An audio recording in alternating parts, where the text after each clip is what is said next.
Now, Raiders fans, before you come at me, hear me out. The Las Vegas Raiders underperformed in 2022 given their offseason projections and transactions. They had consensus predictions from 9 to 10 wins, as well as some organizations predicting them to make the playoffs, but they came out at 6-11, receiving the 7th worst record in the NFL after tiebreakers. After a somewhat lackluster 2023 offseason, the Raiders are definitely an intriguing team to cover, but I don't see them being any better than what the 2022 Detroit Lions did, which is why I have the Las Vegas Raiders ranked at 26th in my 2023 NFL Power Rankings.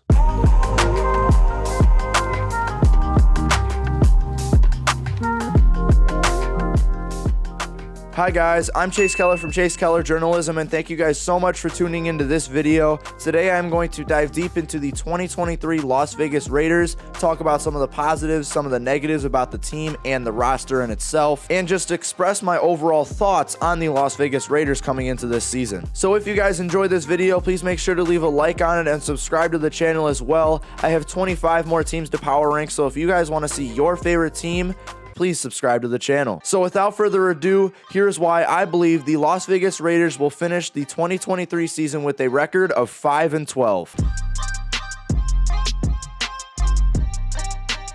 When we're talking about broad things like scoring, yardage, allowed yardage, etc., the scoring upside is about the only thing going for Las Vegas. Their offense ranks 15th in the NFL in my power rankings, and as I said earlier, this team has the upside of the 2022 Detroit Lions. They finished with a 9-8 record, forced 453 points, which was 5th in the NFL, but allowed 427 points, which was tied for the 3rd worst in the NFL. The only thing holding the Raiders back from becoming the 2022 Detroit Lions is Jimmy Garoppolo, their new pickup at quarterback, who I have at a 77 overall. Garoppolo is not a flashy starter. He's 31 years old. He's a notable downgrade from Derek Carr, who I have at an 81 overall, and he has an extensive injury history, seeing 7 injuries in the past 4 seasons, including a season-ending injury in 2020, a season-ending injury in 2022, and 4 separate injuries in 2021. Yet, Jimmy G is fantastic when he has options. In 2021, for example, San Francisco was 7th in yards, with Deebo Samuel having a breakout season with 1,400 receiving yards and 6 touchdowns, 365 rushing yards and 8 touchdowns, Brandon Ayuk being on the come up with 826 receiving yards and 5 receiving touchdowns, George Kittle being in the loop for 14 games that season, and Elijah Mitchell having a surprise rookie season with 963 yards and 5 touchdowns on the ground. In this transfer over to Las Vegas, Garoppolo has arguably better targets than he did in San Francisco. First is Davante Adams, who is tied for the best player in the NFL that isn't named Patrick Mahomes, also tied with Justin Jefferson for the best wide receiver in the NFL.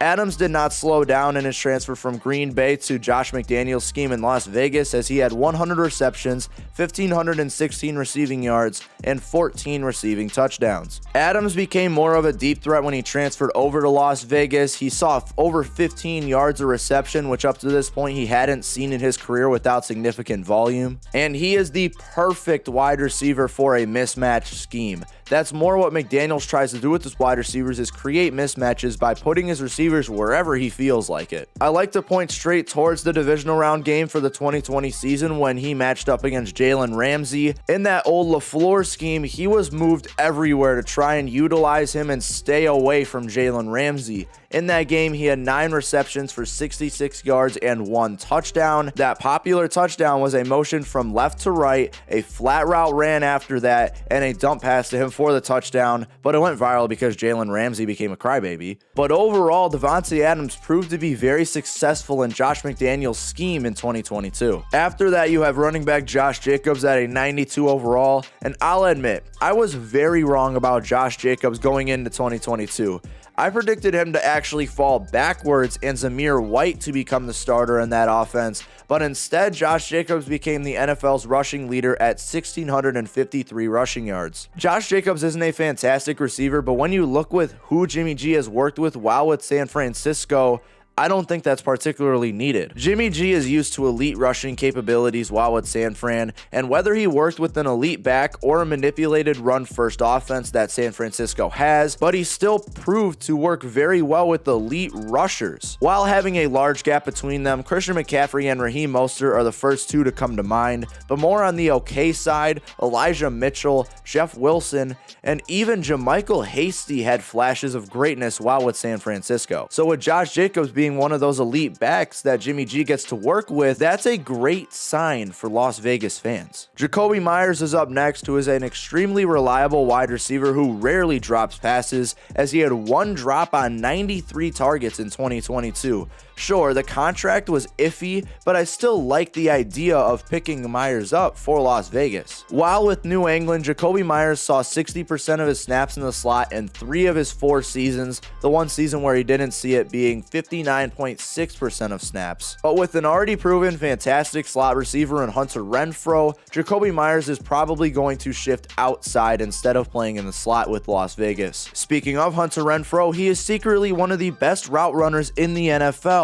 He shuts down the myth that route running translates to productivity, as he saw a near 100 drop in targets from 2021 to 2022. Sure, Davante Adams came in and took away a lot of those targets, but that's a massive drop considering that he had less targets than Mac Hollins in 2022. And then of course there's Michael Mayer, the rookie tight end at a 76 overall. He was a touchdown machine while at tight end with Notre Dame, as he had 16 touchdowns in the last 2 seasons, and he found the end zone once every 12.25 targets. I also thought he was a fantastic steal in the NFL draft, given that he was a top 10 prospect on my big board and didn't go until the early 2nd round. Overall, Jimmy G isn't that flashy starter that some Las Vegas fans hoped for, but when he had the reliable targets, Jimmy G was really good with San Francisco. So now you're hoping he can translate over to Las Vegas, keep that consistency with reliable targets, and expand Vegas's scoring upside.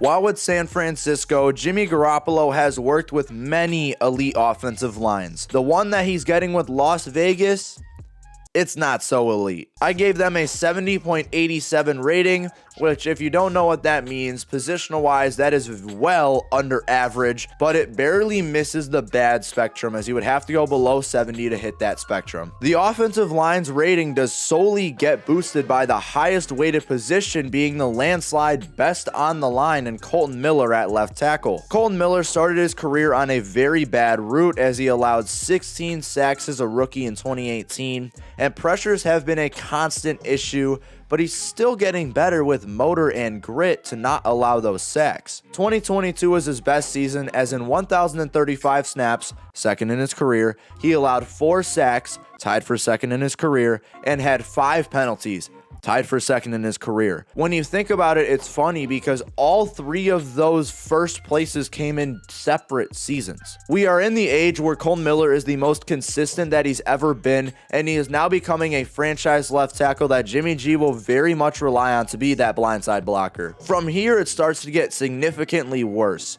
Dylan Parham at a 68 overall is up next. He is going into his 2nd season, and he had an okay start to his career in 2022, as he only made 1 overall jump. He showed extreme flaws in the pass game, as he allowed 55 pressures and 6 sacks, which was the 2nd most pressures and 3rd most sacks allowed by a guard in 2022. Yet, Parham was a big success in Jacobs' run game, and yeah, it is very hard to statistically prove that he is a good run blocker, but if you take a look at the tape, he is a very good run blocker. Andre James at center is another overall drop to 67, as he's been consistently okay the last 2 seasons. He's just that center who is just as good as run blocking as he is pass blocking, but isn't great at anything. His discipline has immensely improved, as he went from 8 penalties in 2021 to 3 in 2022. And if you didn't know, Andre James was an undrafted free agent. He's been a very good undrafted free agent so far, he just has not been elite. Overall, he still has fantastic developmental upside that he's still going to have for a couple of years. And then the listed starter on our lads for offensive guard is Alex Bars. At a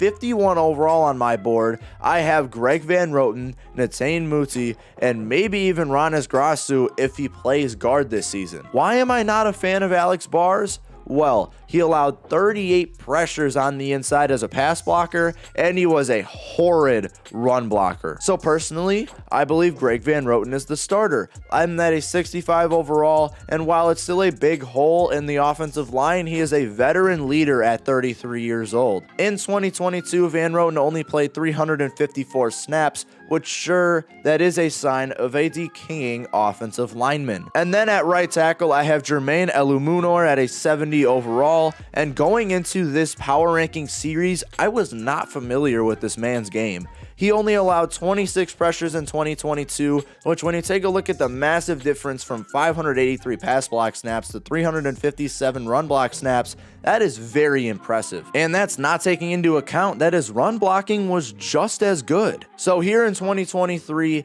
this is a big opportunity to have everyone know his name. So as an overall offensive line, that interior line is awful, yet they're still very young and still very mediocre, and we're talking about the 2023 season. So for now, outside of Colton Miller, this offensive line is horrid.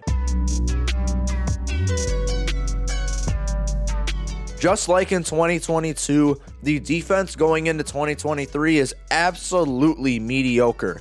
In 2022, they allowed 6,216 yards, which was 27th in the NFL, and a yard differential of -223, and they allowed 418 points, which was 26th in the NFL, and a point differential of -23. There is one bright spot on this defense, and it starts with the edge group. If you know the Las Vegas Raiders, you know they have one of the best defenders in the NFL with Max Crosby at a 91 overall on my board. Crosby is one of the best pass rushers in the NFL, as in 2022 he registered 15 sacks, 22 hits, and 44 hurries. Along with that, Crosby is always continuing to improve, and he could become the best at his position if TJ Watt, Micah Parsons, or Myles Garrett didn't exist. And one of those underwhelming 2022 transactions I was discussing earlier is Chandler Jones, who took a big step back with Vegas in 2022. Sure, this could have been easy to see coming as he was 32 last season, but he was still very ineffective as a pass rusher and mediocre as a run defender. But yet, Chandler Jones is still a proven edge defender that will definitely help the rookie behind him in Tyree Wilson at a 76 overall. I went more into depth about Tyree Wilson in my top 10 edge rushers video for the 2023 NFL draft, which is linked in a card above. But Wilson has fantastic outside-inside versatility, and he's more of a threat in the run game when you're discussing the translatability of this prospect. He is a bit slow, and his utilizing play strength and outside-to-inside sweeps are some of the best parts of his game. So when you look at the mentors in front of Wilson, they are fantastic. One of the best defenders in the NFL and one of the former best defenders in the NFL who may be getting old, but he's still a very reliable option that will help Wilson develop. But after that, let's just say it gets worse. On the interior defensive line, the Las Vegas Raiders lost a potential starter with Andrew Billings. I'm at a 69 overall. They made up for the loss of Andrew Billings with a pickup of Byron Young, who I've also gone more in depth on in another video, also linked in a card above. Young went with the 70th overall pick in the 2023 NFL draft, and I thought this was a very underrated selection. He has fantastic technique and NFL readiness, but his explosiveness and all-around athleticism isn't there. Behind him, you have two mediocre guys that I think are close in rating in Bilal Nichols and John Jenkins. Jenkins likely won't make the roster, but he is still a very solid rotational piece. Nichols is just okay at everything, and he's not particularly a starting option. And then there's Jerry Tillery, who I do not like at all. He was a first-round pick in 2019, and he has proven absolutely nothing since. His run defending is one of the worst in the NFL, and his pass rush is much better, but it's still painfully average. After that, you have the linebackers, which my ratings have this positional group as the third worst in the NFL. This group is headlined by Divine Diablo and Robert Spillane. In terms of Diablo, I'm not a big fan of him at all, but he's still easily the best linebacker on the roster. He's a good run defender, but that's about it. And then I ask to everyone, Why is Robert Spillane a starter in the NFL? Sure, he's also a good run defender, but he is significantly worse in everything else, especially coverage, noting that he allowed nearly 500 receiving yards as a linebacker, which came out of 21st out of all linebackers, but all of those top 20 have significantly more snaps than he does. So they tried to fix this mistake with 6th round pick Amari Burney, who wasn't even close to my draft board, with awful instincts at the linebacker position. In fact, I thought Drake Thomas was a better pickup and a better linebacker than Amari Burney going into the NFL draft, and he was a free agency pickup. And finally, when you get to the secondary, you note that they do have very solid starting talent, so I kind of understand why people would think their secondary is solid, but their depth is awful. Duke Shelley is one of the most underrated cornerbacks and possibly one of the most underrated players in the NFL, and then this was a very solid pickup for Las Vegas. In 2022, Shelley allowed 48.9% of his targets to be caught. In 288 coverage snaps, Duke Shelley had 11 pass breakups, which is crazy to think about when you know he was 6th in the NFL in pass breakups. The next guy under 300 snaps is Trey Avery, who had only 7 pass breakups. Next up is safety and probable nickelback Trayvon Moehrig at a 76 overall, and he has yet to wow me since the draft. Yet, he's still a very solid safety overall, being solid in run support, yet okay in tackling, missing 12.7% of his tackles, and not so good in coverage. Moehrig is bound to break out at some point now, coming soon, and unless he becomes a complete bust, he will become a good NFL safety. And then there's also Nate Hobbs at a 75 overall, and the rating of a 75 is centered around his impressive rookie season, where he was extremely good at stopping the yardage after the catch, but he was targeted a lot in the short game. In 2022, he suffered a sophomore slump, where he also had a hand injury that landed him on IR for a big bunch of weeks. But then the depth is where it gets bad. Outside of the 5 defensive back projected starters, the next 3 guys up are Tyler Hall, David Long Jr., and rookie Jacorian Bennett. If you couldn't note, all 3 of those guys are cornerbacks. The next best safety is 59 overall Jaquan Johnson. The defensive promise is there though when discussing defensive coordinator Patrick Graham. I thought he was a good defensive coordinator out of New York, so when he left New York to come join Las Vegas, I thought it was a very promising pickup for that defense. Of course, the results definitely weren't there, but the talent is not there either. So honestly, I don't know how to look at Patrick Graham going into the 2023 season in terms of upside. So to summarize, the edge group is very solid, but the rest of the defense is not so much. With a lot of holes on this defense, this team is going to need to rely on creating pressures in order to manipulate the rest of the defense. So that ends the 2023 Las Vegas Raiders deep dive, but I do want to talk about their summary real quick. In terms of ratings, their offense was at a 76.28, which was 15th in the NFL, 9th in the AFC, and 3rd in the AFC West. The defense was a 71.17, which is 29th in the NFL and dead last in the AFC. The special teams is a 77.31, which is the best in the NFL, but the coaching is a 73 out of 80, which is dead last in the NFL. So that about wraps it up. I hope you guys enjoyed this video. If you did, please make sure to leave a like and subscribe to the channel. As I said earlier, we got 25 more teams to power rank, and they're all going to be amazing videos, I promise. Once again, I'm Chase Keller from Chase Keller Journalism, and thank you guys so much for choosing this channel as your source of sports coverage. I'll see you guys in the next video.